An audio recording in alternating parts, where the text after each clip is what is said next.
छत्रपती शिवाजी महाराजांना 8 पत्नी होत्या.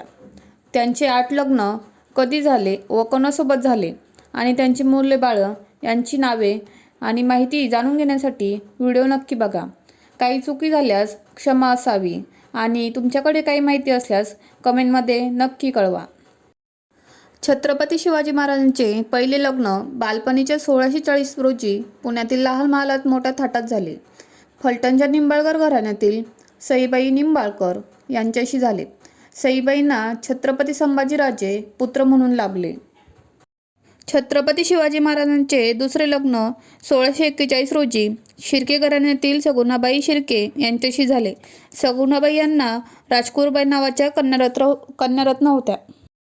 छत्रपती शिवाजी महाराजांचे तिसरे लग्न 1650 मध्ये मराठा साम्राज्याचे सरसेनापती हंबीरराव मोहिते यांच्या भगिनी आणि तळबीडच्या संभाजी मोहिते यांच्या कन्या सोयराबाई मोहिते सोबत लग्न झाले.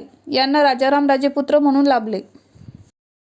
छत्रपती शिवाजी महाराजांचे चौथे लग्न बाजीप्रभू प्रधान यांची कन्या आणि पालकर घराण्यातील पुतळाबाई पालकर यांच्याशी 1653 मध्ये झाले. महाराजांनी देह सोडल्यावर देखील त्यांच्या समवेत रायगडावर सती झाल्या.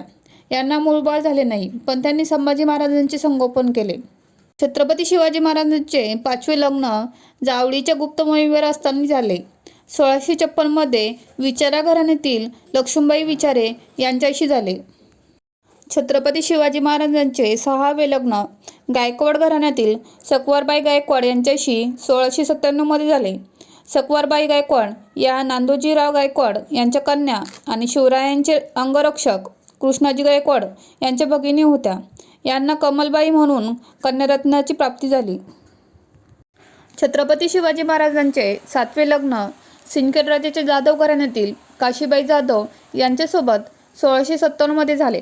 काशीबाईंचे वडील संताशी जाधव आणि आजोबा असलोजी जाधव हे आईसाहेब माजीजाऊंचे बंधू होते. छत्रपती शिवाजी महाराजांच्या आठव्या पत्नी चिखली येथील इंगळे घराण्यातील सरदार शिवाजीराव इंगळे यांची कन्या गुणवंताबाई इंगळे होत्या.